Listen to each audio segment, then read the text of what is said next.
Hello. Uh, yeah, this is a very controversial subject, so I'm keeping this anonymous. Um, there's this a recent rise in anti-Semitism recently, and so the question is, why are Jews so hated? Well, let me preface this by the fact that let me tell you my opinion. Do I hate Jews? No, I don't. No, no. But now, why are they hidden? Well, I can refute this by just if you look at the power structure in America. What is the power structure in America? It is elected officials, judges, court system, etc., and the police.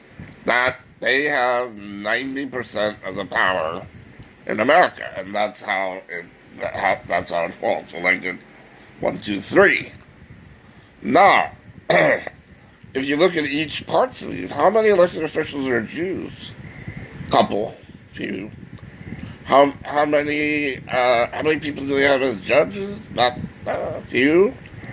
They have a lot of lawyers, but these are arbiters. They don't, as far as heavyweights in power, they don't really have that. And then if you look at another thing that the Jews populate medical doctors, but do these guys determine policy, rule of law? Do they have any? Do they have any real power at all in that sense? Not really. No, they're basically highly skilled workers. That's what they are. And what's the third thing? Of course, business. But business really, they only have power over the people they employ. So whatever business owned by a Jewish person, I'm not employed by them. They have absolutely no power over me, for example. I mean, maybe they have some if you're employed, but that's only the contract that you signed uh, while contract you signed the terms of the agreement of your employment, and that's it. That's really the only power they have. So now, to be hated as people who are ruining society, they have to have power. You have to have power. You have to have actual power. But how much actual power do they have to ruin society? As doctors, lawyers, businessmen? Not really. Not much. Not much. So I can already refute that. The fact that Jews are ruining society is impossible because they don't have that kind of power. So this is impossible.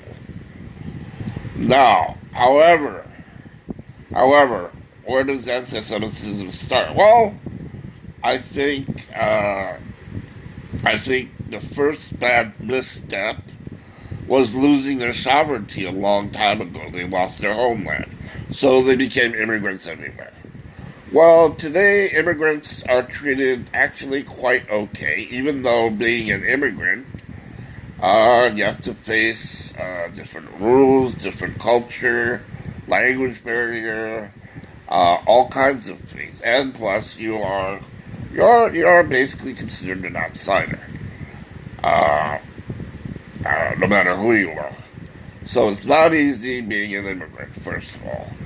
But in the old days, gosh, as an immigrant, you were pretty much trash. You were treated as trash.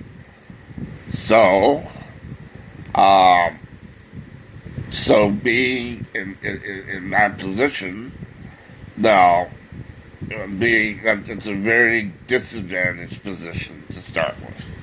Yeah. So, but now, now the thing is now, but do Jews are Jews innocent? No, I don't say they're innocent because number one, Are they necessarily wrong in what they do? They huddle together, read their books, stay together in a tight band, trust only Jews. That that's not necessarily bad, but it's not the best thing to do.